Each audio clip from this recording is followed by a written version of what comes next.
Assalamualaikum warahmatullahi wabarakatuh. Kembali lagi bersama kami di channel YouTube Biolaut. Kami dari kelompok 5 dengan saya sendiri Fitria Andani dan KR Baita. Nah, kali ini kami bertujuan untuk memenuhi tugas mata kuliah pengelolaan sumber daya pesisir bersama dosen Pak Ilham Zulfahmi MSI. Nah, sebelum lanjut jangan lupa di-subscribe dan nyalakan notifikasi loncengnya untuk mengetahui video selanjutnya. Nah, kali ini kami akan membahas tema yaitu nelayan Aceh yang berkenaan dengan masalah-masalah yang dihadapi oleh nelayan Aceh. Nah, langsung saja, Provinsi Aceh merupakan salah satu provinsi yang memiliki potensi kekayaan alam yang cukup besar, salah satunya di sektor perikanan yang menjadi salah satu andalan bagi Provinsi Aceh. Kurang lebih 55% penduduk Aceh bekerja sebagai nelayan, di mana masyarakat yang bekerja sebagai nelayan ini tingkat pendidikannya hanya lulusan SD atau SMP. Perlu diperhatikan bagi nelayan agar menghindari mengajak anak mereka yang sekolah untuk pergi ikut menangkap ikan bersama mereka, karena hal itu nantinya akan dapat menghambat mereka untuk masuk ke jenjang perguruan tinggi. Meskipun fasilitas beasiswa yang dikeluarkan pemerintah sangat banyak, akan tetapi hanya sedikit anak nelayan yang mendapatkannya, dan ada juga anak nelayan yang memilih untuk tidak ikut ataupun tidak masuk untuk perguruan tinggi. Nah, oleh karena itu, pengembangan sektor perikanan ini harus menjadi salah satu pembangunan di Provinsi Aceh yang nantinya akan berdampak bagi pengembangan ekonomi masyarakat Aceh. Akan tetapi sangat disayangkan karena kondisi perekonomian masyarakat Aceh yang bekerja sebagai nelayan termasuk dalam kategori miskin.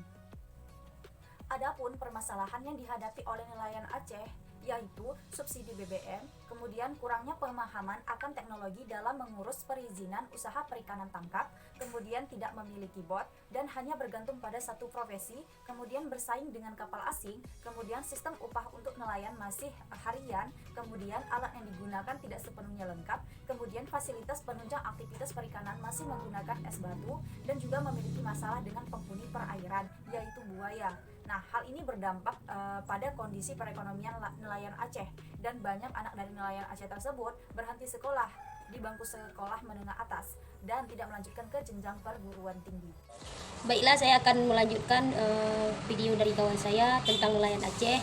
Yang pertama adalah subsidi BBM yang diterima nelayan dengan harga di atas resmi pemerintah sehingga dapat mengurangi pendapatan mereka, di mana nelayan belum menikmati subsidi solar secara maksimal.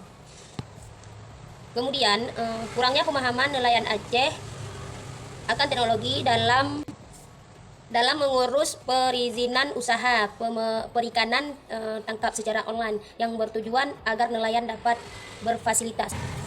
Selanjutnya ada juga nelayan yang tidak memiliki bot tersendiri sehingga banyak yang menumpang kepada orang lain.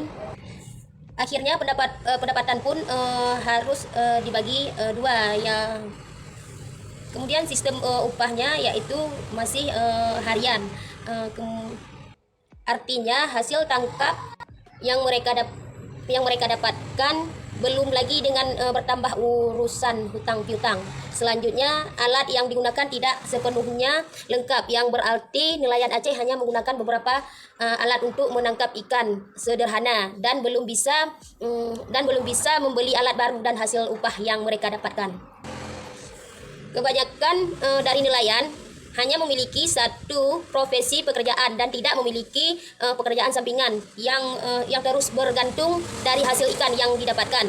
Ditambah lagi mereka harus bersaing dengan kapal asing yang mencuri ikan di wilayah Aceh, di mana mereka tidak bisa melawan karena kapal asing itu jauh lebih kuat dibandingkan dengan akibat keamanan kurang tetap. Kemudian fasilitas menjaga keamanan ikan masih menggunakan es batu sehingga hanya dapat bertahan beberapa hari, dan ini tidak berlaku bagi nelayan yang mencari ikan hingga beberapa minggu yang mendorong penggunaan pleasure di atas kapal. Dan yang terakhir adalah nelayan memiliki risiko besar dengan melawan penghuni perairan yaitu perairan yaitu buaya yang menjadi ancaman bagi mereka dalam melakukan aktivitas hasil ini menjadi di kawasan Aceh Singkil. Kemudian nelayan Aceh wajib mengikuti aturan adat saat menangkap ikan di laut yang telah mereka lakukan turun-menurun.